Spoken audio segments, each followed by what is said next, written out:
We're sitting down with Michael Scheuer, the man who had served in the CIA for more than 20 years, up until 2004. At one time, he was the chief of the CIA Bin Laden unit.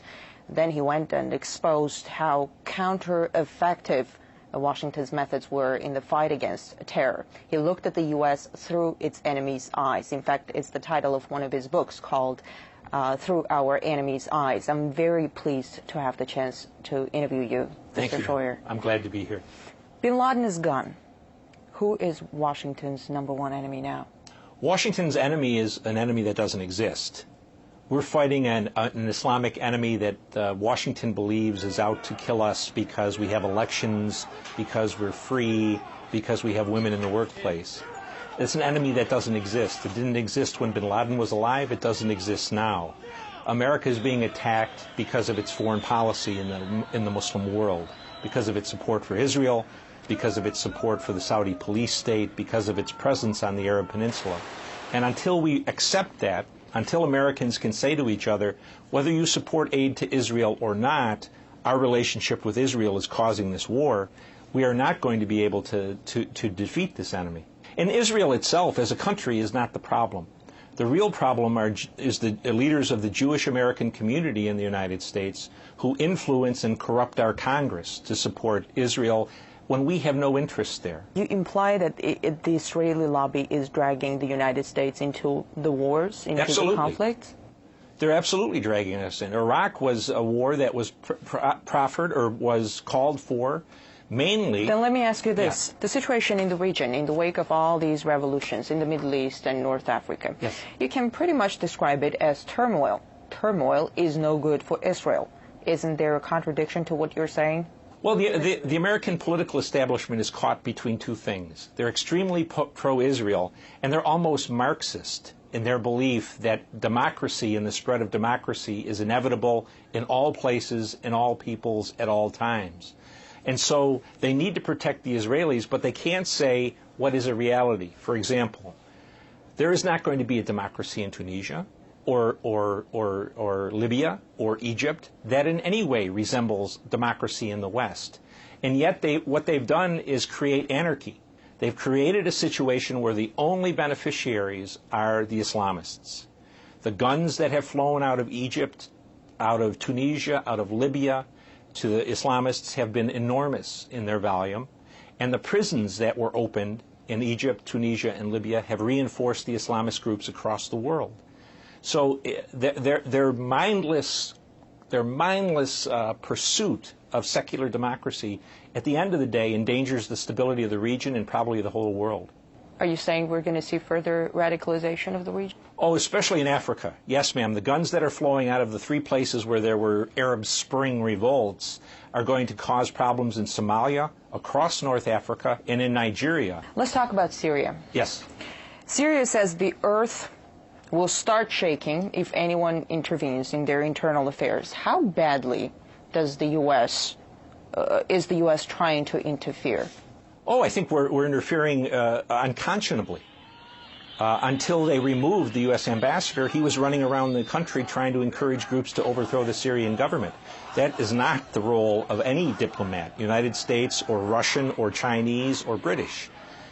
We have really very cold-bloodedly urged Syrians to get out on the street knowing that they're going to get shot down by their government.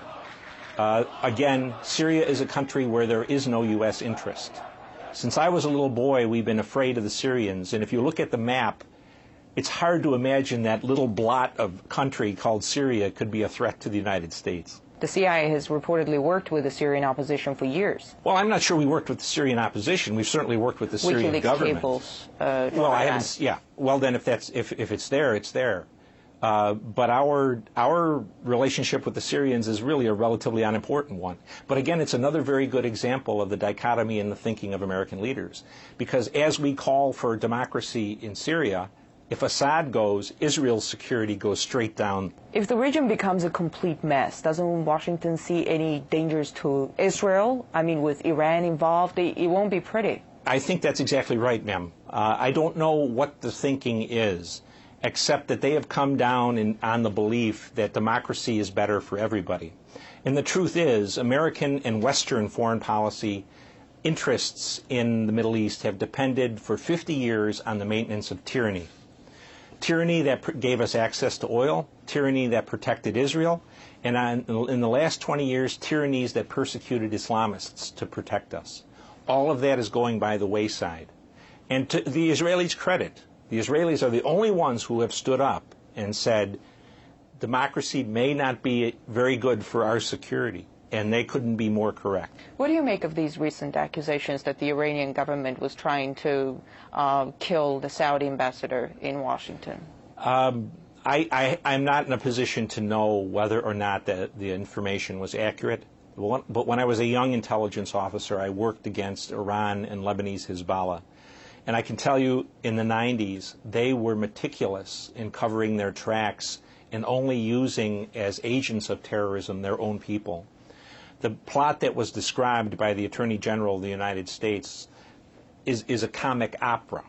Through a Mexican drug cartel. Yeah, and to believe that the Iranians would risk war with the United States, Israel, and much of NATO to kill a Saudi ambassador who was not even part of the royal family, that's hard for me to believe. Let's talk about Libya.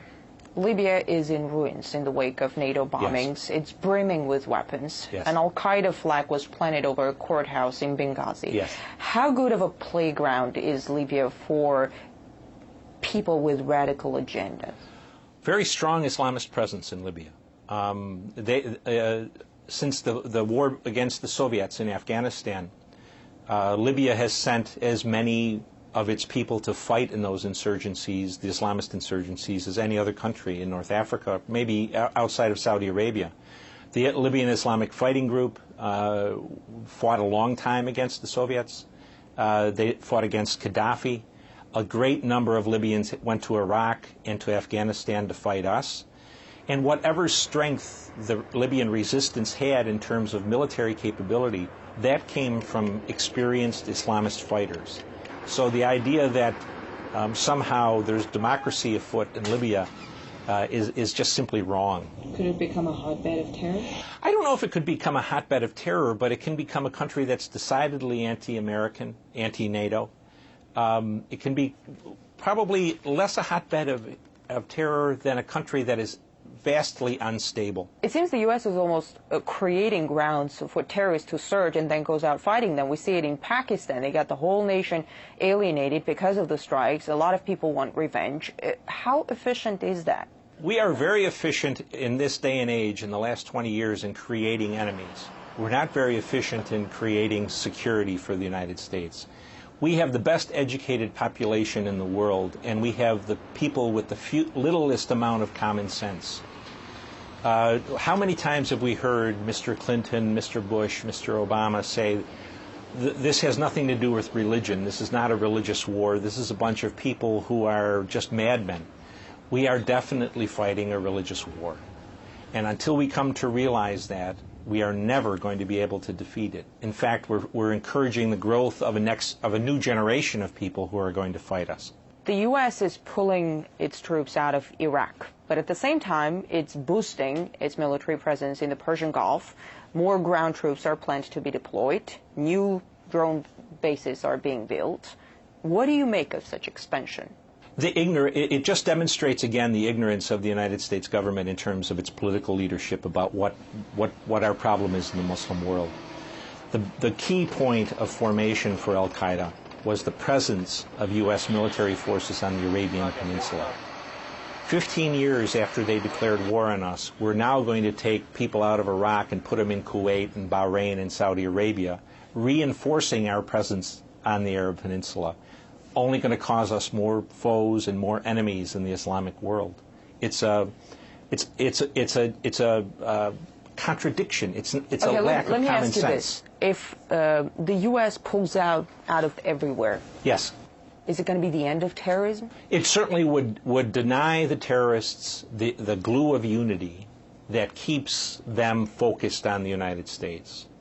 If we weren't the main enemy, they would be attacking Israel, they would be attacking the Saudis, they would be attacking the Moroccans. The war would be And would you say let them attack go. The Israelis and the Saudis? Let them go. Sometimes they say the Chinese will come in. I said, let the Chinese deal with these people for the next 50 years. We've had enough of it. But I think the point is the Americans can't get out. We're dependent on the Saudis to maintain our interests in the world oil market, and the Saudis buy, next to the Chinese, more of our debt than anyone else. So as long as we're side by side with the Saudis and with the Israelis, we're stuck in the Middle East, and America will continue to bleed. Dr. Schroyer, thanks for the interview. Yes, ma'am.